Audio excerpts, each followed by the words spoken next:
በአማራ ክልል የሚካሄደው ጦርነት ሲቀጥል ከሰሞኑ በተለይም በወሎ ቀጠና ከባድ ውጊያዎች እየተደረጉ ይገኛሉ።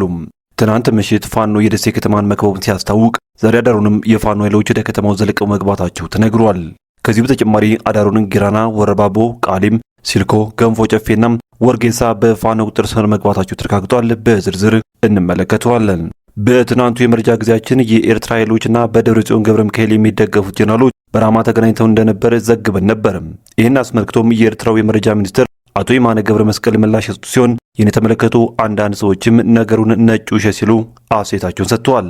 ለመሆኑ ሚኒስትሩ በመልእክታቸው ምን አሉ የሚለውና ሌሎች መረጃዎችን አሰባስበናል። በቆይታችን በስፋት የምናደርሳችሁም ይሆናል። የአማራ ፋኖ አንድነት በጎንደር አርበኞች ክፍለ ጦር በማዕከላዊ አርማጮ በማሰሮ ደንብ ወረዳ ለ2 ቀን ባደረገው ውጊያም አንድ ሻለቃ መሪን ጨምሮ 77 ያገዘዙ ጥምር ጦር እንዲሁም 6 ፋኖ ነበርን ብለው ለመንግስት እየሰጡ በሚል በሚዲያ ሲነገርላቸው የነበሩ የመንገድ መሪነት የመጡ ባንዳዎችን ደመሰሱ ሲል አስታውቋል። ይህ ዱካ ኒውስ ነው። ዱካ ኒውስ አስቸኳይና ወቅታዊ መረጃዎችን እንደሚከተለው ማቅረብ ይጀምራል። በቆይታችንም ቀደም ሲል ባለስቱ ያስደመጥናችሁን ዜናዎች እንዲሁም ሌሎች መረጃዎችን ወደ እናንተ ክቡራን ቤተሰቦች በስፋት እናደርሳችኋለን። እናንተም ለቻናሉ አዲስ ከሆናችሁ ቻናሉን ሰብስክራይብ እንዲሁም ቪዲዮ ላይክ እና ሼር በማድረግ እስከ ፍጻሜው አብራችሁ እንድትቆዩ በትህትና እየጠየቅን አሁን በቀጥታ ወደ መረጃዎች አለፈን። በአማራ ክልል የሚካሄደው ውጊያ ሲቀጥል በወሎ ቀጠና በተደረጉ ከባድ ትንቅንቆች አዳሩኒ ጊራና፣ ወረባቦ፣ ቃሊም፣ ሲልኮ፣ ገንፎ ጨፌና ወርጌሳ በፋኖ ቁጥጥር ስር መግባታቸው ተረጋግጧል። ሲሪንቃ ከተማ እርሻ ልማት ካምፑን እንደ ወታደራዊ ማዘዣ ሲገለገሉበት የነበሩት ያገዙ ወታደሮች ትናንት እኩለ ቀን ገደማ ላይ በተፈጸመባቸው ጥቃት ሙትና ቁስለኛቸውን ሳያነሱ ወደ መርሳና ገንቦ በር መፈርጠጣቸውም ታውቋል። ስሪንቃን ጨምሮ ሰንቦና በዙሪያው የሚገኙ አካባቢዎች በአሁኑ ሰዓት በፋኖ እየተዳደሩ እንደሚገኙም ከአካባቢው ነዋሪዎች ሰምተናል። በዚህ የተናገጡት አንዳንድ የሰሜን ወሎ ዞን አመራሮችም ወደ ሐራ ሽሽት መጀመራቸውን የተነገረው። ሐራ ከተማ በሰሜን ወሎ ዞን ከሚገኙ ታዳጊ ከተሞች አንዷ ስትሆን ከዞኑ መቀመጫ ወልዲያ ከተማ በ25 ኪሎ ሜትር ርቀት ላይ ትገኛለች። የሰሜን ወሎ ዞንና የወልዲያ ከተማ እንዲሁም የራያ ቆቦ ወረዳ አመራሮች በአካባቢያቸው ፋኖ ጥቃት ሲከፍት ሸሽተው የሚደበቁባት መሆኗም ይነገራል። አመራሮቹ በተደጋጋሚ ወደ ሐራ ፈርጥጠው የሚሸሹት በአፋር አድርገው ወደ አዲስ አበባ ለመግባት እንዲያመቻቸው መሆኑን ተመላክቷል። ይህ በእንዲህ እንዳለ ደሴ ከተማ በከበባ ውስጥ መግባቷን የፋኖ አዛዥ ገልጸዋል። ተጠናክሮ በቀጠለው ይልና ተጋድሎ የአማራ ፋኖ በወሎ ቤት አማራም ልጅ ኢያሱ ኮር አራምቦ ክፍለ ጦር ትናንት ማለትም መጋቢት 4 ቀን 2017 ዓ.ም በደቡብ ወሎ ዞን ደሶ የዙሪያ ወረዳ ማልገንዳ በረርና ጀንጀሮ ቀበሌ 023፣ 024፣ 025 ቀበሌዎች ላይ ከንጋት 11 ሰዓት ጀምሮ በተደረገ ሚሊሻና አድማ ብተናን የማጽዳት የግዳጅ ዘመቻ ሙሉ በሙሉ ተሳክቶ ያለምንም መስዋዕትነት ሶስቱን የደሴ ዙሪያ ቀበሌዎችን በጀግነት ተቆጣጥረናል ብለዋል። በውጊያው ከ5 በላይ የተማረኩ ያገዙ ኃይሎች እንዳሉና ከማህበረሰቡ የተሰበሰቡ ለምለም እንጀራ ሳይቀር አዝረክርኮ እግሩ ወደ መራው ቁስለኛ ጭምር ጥለው ፈርተዋል ሲሉም የፋኖ ምንጮች ገልጸዋል። በተጋድሎ 15 ክላሽና ከ2000 በላይ የክላሽ ተተኳሽ የማረኩ ሲሆን አሁን በዚህ ሰዓትም ቀበሌዎችን በጀግነት የተቆጣጠሩት የራምቦ ክፍለ ጦር ከፍተኛ አመራሮች ህዝቡን ሰብስበው እያወያዩና እያስተማሩ እንደሚገኙም ታውቋል።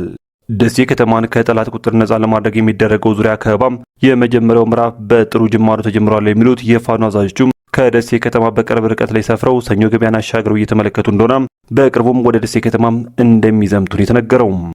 በሌላ መረጃችን የኤርትራ ጀነራሎችና በደብረጽዮን ገብረ ሚካኤል የሚደገፉት ጀነራሎች በራማ ተገናኝተው እንደነበር በትናንቱ የመረጃ ጊዜያችን ወደ እናንተ አድርሰን ነበር።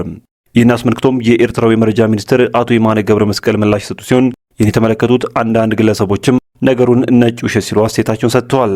ሚኒስትሩ በመልእክታቸው ኤርትራ የፕሪቶሪያውን የሰላም ስምምነት የማፍረስ ምንም ፍላጎት የላትም ሲሉ ተደምጠዋል።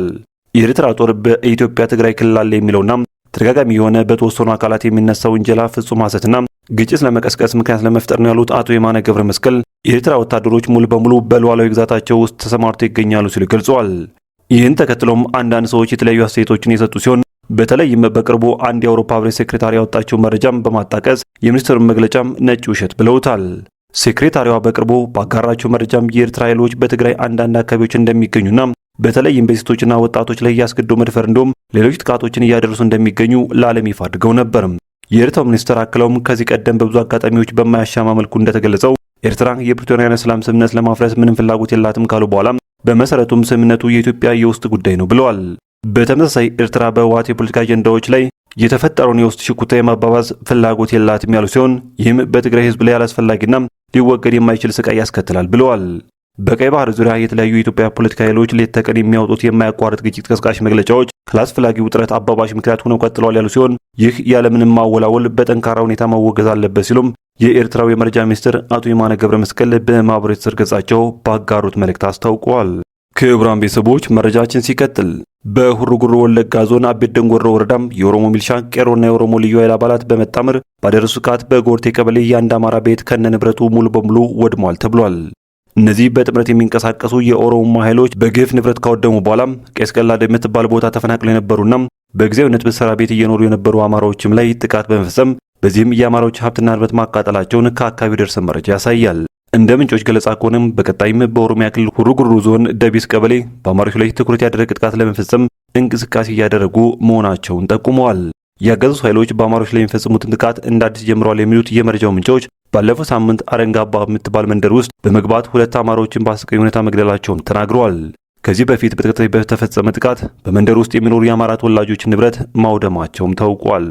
ክቡራን ቤተሰቦች ከዱካ ኒውስ ለሰዓቱ የነበሩ መረጃዎች እነኝን ይመስሉ ነበር። በቀጣይ በሌሎች ዜናዎች እንዲሁም ጥቆሞች እስከምንገናኝ በያላችሁበት የዓለም ጫፍ በሰላም ቆዩኝ።